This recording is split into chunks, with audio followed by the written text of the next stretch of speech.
नमस्कार दोस्तों, यहाँ पर राजस्थान के प्रसिद्ध लोक देवता बाबा रामदेव जी का जीवन परिचय विस्तार से बताया है।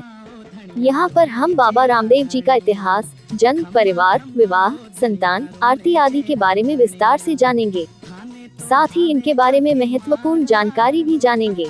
बाबा रामदेव जी का पुराना इतिहास। बाबा रामदेव की संपूर्ण कथा। युगों युगों से यह चलता आ रहा है कि जब भी पृथ्वी पर अधर्म, पाप, अस्पृश्यता ने मृत्युलोक पर अपना साम्राज्य स्थापित किया, तब ईश्वर ने स्वयं प्रकट होकर पापों से पृथ्वी को मुक्त करवाया है। जब भी पृथ्वी पर पाप बढ़ाते हैं, तब ईश्वर ने कभी राम, कभी कृष्ण, नरसिंह, कच्छ, मच्छ आदि अनेकों रूपों में प्रकट होकर पृथ्वी को पाप युक्त किया है। उसी प्रकार कलयुग में पश्चिमी राजस्थान में फैले भैरव नामक राक्षस के आतंक एवं तत्कालीन समाज में अस्पृश्यता, सांप्रदायिकता अपने चरम सीमा पर पहुंच गई थी। इसीलिए भैरव राक्षस का वध एवं समाज में सामाजिक समरसता की अलख जगाने के लिए बाबा रामदेव जी का अवतार हुआ।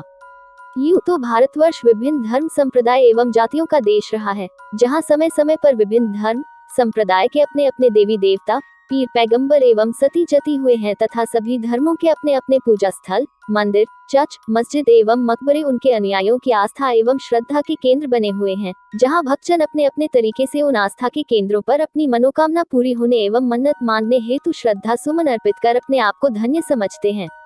मगर एक ऐसा पूर्ण महापुरुष जिसने जाति, धर्म, संप्रदाय, ऊंच नीच, अमीरी गरीबी का भेद मिटाकर मानव मात्र को प्रभु का रूप समझकर मानवता एवं सर्वधर्म समभाव का संदेश देकर कृष्ण के अवतार होने का एहसास कराया, जिसे मुसलमान रामसा पीर के नाम के मानकर उनकी समाधि पर शीश नवाते हैं, तो हिंदू कृष्ण अवतारी बाबा रामदेव मानकर अपने आप को पापों से मुक्त मानता है। परमाणु परीक्षण के कारण विश्व पटल पर अपनी अलग पहचान बना चुके पोखरण कस्बे से 12 किलोमीटर उत्तर दिशा में स्थित विख्यात नगरी रुनीचा धाम, जिसे लोग रामदेवरा कहते हैं, वहां पर प्रति वर्ष भादवा महीने की शुक्ला द्वितीया से अंतर प्रांतीय मेला शुरू होता है। यह मेला दूज से एकादशी तक लगता है। प्रचलित लोक गाथाओं के अनुसार अंतिम हिंदू शासक पृथ्वीराज चौहान को उनके नाना अनंगपाल तोमर द्वारा पूरा राजपाट अपने दोहिते पृथ्वीराज चौहान को सौंपकर तीर्थ यात्रा पर निकल गए। तीर्थ यात्रा कर वापस राजधानी दिल्ली आने पर सम्राट पृथ्वीराज चौहान द्वारा राजगद्दी वापस देने से मना कर देने पर धर्मप्रिय सम्राट अनंगपाल तोमर दिल्ली छोड़कर पाटन सीकर आकर अपनी अलग राजधानी बनाई। उन्हीं अनंगपाल तोमर के वंशज अजमाल जी तंवर थे। अजमाल जी तंवर की कोई संतान नहीं थी। इस कारण राजा अजमाल एवं उनकी रानी मैनादे हर समय संतान नहीं होने के कारण बेचैन एवं दुखी रहते थे। अजमाल तंवर द्वारकाधीश भगवान कृष्ण के भक्त होने के कारण कई बार द्वारिका की यात्रा कर चुके थे। एक बार वर्षा के मौसम में अजमल जी सुबह सुबह शौचादी से निवृत्त होकर वापस अपने महल की ओर आ रहे थे, तो उन्हीं के गांव के किसान खेती करने के लिए अपने खेतों की तरफ जा रहे थे। सामने से अजमल जी तंवर को आते देखा तो किसान वापस अपने घरों की तरफ मुड़ गए। अजमल जी आश्चर्यचकित हो गए और किसानों को बुलाकर वापस घरों की ओर मुड़ने का कारण पूछा, तो किसानों ने घबराकर यूं ही बीज, बैल, हल आदि पीछे भूल जाने का बहाना बनाया। मगर उस जवाब से अजमल संतुष्ट नहीं हुए और किसानों से कहा कि तुम जो भी बात हो सच सच बता दो, तुम्हें सातों गुनाह माफ है। तब किसानों ने बताया कि अन्नदाता आप निसंतान हैं और आपके सामने आ जाने के कारण अपशगुन हो गए हैं। अजमल जी पर मानो पहाड़ टूट गया और मन ही मन अपने आप को कोसते हुए भगवान द्वारिकाधीश का स्मरण कर कहा कि प्रभु, मैं जिस गांव का ठाकुर हूँ, उस गांव के लोग मेरा मुंह तक नहीं देखना चाहते, तो मेरा जीना बेकार है। यह सोच अजमल जी घर पहुंचे। अजमल जी को दुखी देखकर रानी ने कारण पूछा, तो सब बात अजमल ने रानी को बताई, तो रानी भी बहुत दुखी हुई, मगर अपने दुख तो अंदर दबाकर अजमल जी से कहा कि आप एक बार द्वारिका जाकर भगवान श्री कृष्ण से विनती करें, वह अपनी मनोकामना जरूर पूरी होगी। तब अजमल जी ने द्वारिका जाकर पागलों की भांति पुजारी से बोले कि बता तेरा भगवान कहाँ है, नहीं तो तुझे और इस पत्थर को मूर्ति दोनों को तोड़ दूंगा। तो पुजारी ने पागल समझकर कहा कि सागर में जहाँ पर वो सबसे तेज जल भंवर पड़ रहा है, उस जगह समुद्र में भगवान आराम कर रहे हैं। तो अजमल जी को तो भगवान पर दृढ़ विश्वास था, इसलिए श्रद्धा थी और वे सीधे समुद्र में कूद गए। समुद्र में शेषनाग की शैया पर प्रभु के दर्शन कर अजमल जी भगवान द्वारिकाधीश से वर मांगा कि प्रभु, मेरी ही प्रजा मेरा मुंह तक नहीं देखना चाहती है, इसलिए मेरे भी आप जैसा सुंदर पुत्र रत्न हो। भगवान द्वारिकाधीश ने कहा, मेरे जैसा तो मैं ही हूँ। तब अजमल जी तंवर ने कहा कि प्रभु, आपको ही मेरे घर पुत्र रूप में आना होगा। हुए चूल्हे पर से उफनते हुए दूध के बर्तन को नीचे रखना, कपड़े के घोड़े को आकाश में उड़ाना, स्वार्थी सुथार को सर्पदंश से मरने के बाद वापस जिंदा करना आदि कही है। ज्यों ज्यों बाबा रामदेव जी किशोरावस्था में प्रवेश कर रहे थे, उनके दैविक पुरुष होने के चर्चे दूर दूर तक फैल रहे थे।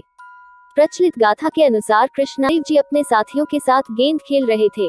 खेलते खेलते गेंद को इतना दूर फेंक दिया कि सभी साथियों ने अपने आप को गेंद लाने में असमर्थता जताते हुए कहा कि आपको ही गेंद लानी पड़ेगी। तो बाबा रामदेव गेंद लाने के बहाने वर्तमान पोखरण की घाटी पर स्थित साथल में आकर भैरव के अत्याचारों से लोगों को मुक्त करवाना था।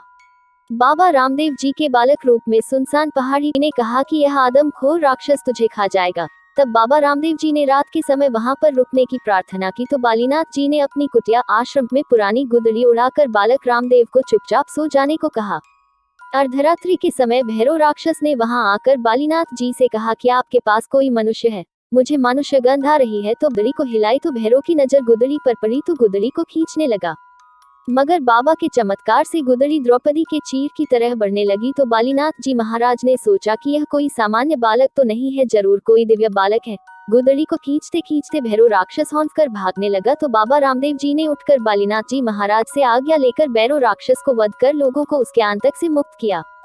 भैरव राक्षस को वध करने के बाबा रामदेव जी भैरव राक्षस की गुफा से उत्तर दिशा की तरफ का खुदवा कर रुनीचा गांव बसाया। बाबा रामदेव जी के विद्या चमत्कारों के चर्चे दूर दूर तक सूर्य के प्रकाश की भांति फैलने लगे। उस समय मुगल साम्राज्य होने के कारण कट्टरपंथ भी चरम सीमा पर था। एक बार बाबा रामदेव जी की परीक्षा लेने के लिए 5 पीर आए। उस समय बाबा रामदेव जी जंगल में घोड़ों को चरा रहे थे और पीरों को देखकर पूछा, आप कहां से आए हैं और कहां जाएंगे?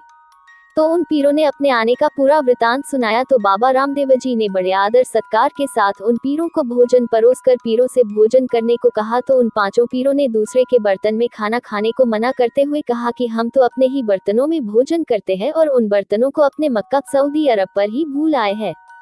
तब बाबा रामदेव जी उनके द्वारा परीक्षा लेने की बात को समझते हुए तुरंत हाथ पसारा और वही कटोरे उन पीरों को दिए और कहा कि अपने अपने कटोरे को पहचान कर ले लो। तो उन पीरों ने नमन करते हुए कहा कि हम तो पीर हैं, आप पीरों के भी पीर कहकर रामसा पीर की उपाधि दी और कहा कि आज से मुसलमान भी आपको रामसा पीर के नाम से मानेंगे। तब पीरों द्वारा भोजन करने के बाद दातुन करके दातुन की लकड़ियों से लगाई गई 5 पीपलियों के अवशेष आज भी रामदेवरा से पूर्व दिशा में 10 किलोमीटर 5 पीपली स्थान पर दूर मौजूद है। वहां पर भी कई यात्री दर्शनार्थ जाते हैं। बाबा रामदेव दिव्य पुरुष होने के साथ साथ एक महान समाज सुधारक और अछूतोद्वारक भी थे। उस समय अस्पृश्यता एवं सांप्रदायिकता ने समाज को बुरी तरह जकड़ रखा था, मगर बाबा रामदेव ने क्षत्रिय कुल में जन्म लेकर भी अछूत समझी जाने वाली जातियों को गले लगाया। उनके घरों में जाकर उनके साथ भजन सत्संग करना, दलित और हीन समझने जाने वाले लोगों के साथ उठने बैठने को लेकर उनके रिश्तेदारों तक ने उनके यहाँ आना जाना व बोलना बंद कर दिया था। मगर बाबा रामदेव जी ने इन सब की परवाह किए बिना सामाजिक कुरीतियों से जारी रखा। उसी के फलस्वरूप अछूत समझी जाने वाली बाबा की अनन्य भक्तमती डालीबाई ने बाबा रामदेव से पहले समाधि ली। आज बाबा के भक्तों की संख्या पिछड़ी समझी जाने वाली जातियों में अधिक है। बाबा रामदेव जी ने अपने 33 वर्ष की अल्पायु में अनेक चमत्कार और समाज सुधार के कार्य कर वर्तमान रामसरोवर की पाल पर भादवा सुदी एकादशी विक्रम संवत 1442 को जीवित समाधि ली। बाबा रामदेव जी का अवतार और परिवार। बाबा रामदेव जी का अवतार चैत्र सुदी पंचमी विक्रम संवत 1409 को राजस्थान के जैसलमेर जिले के रामदेवरा में हुआ था। इनके पिता का नाम राजा अजमाल जी और माता का नाम रानी मैनादे था। रामदेव जी के एक बड़े भाई थे जिनका नाम बीरमदेव था तथा 2 बहनें भी थी जिनका नाम सगुना और लांछा था।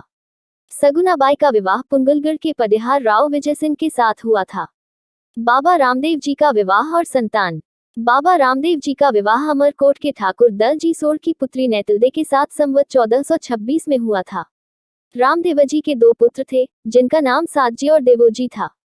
रामदेवरा में दर्शनीय स्थल। रामदेवरा मंदिर वर्तमान मंदिर के गर्भगृह में बाबा रामदेव जी की समाधि स्थल है।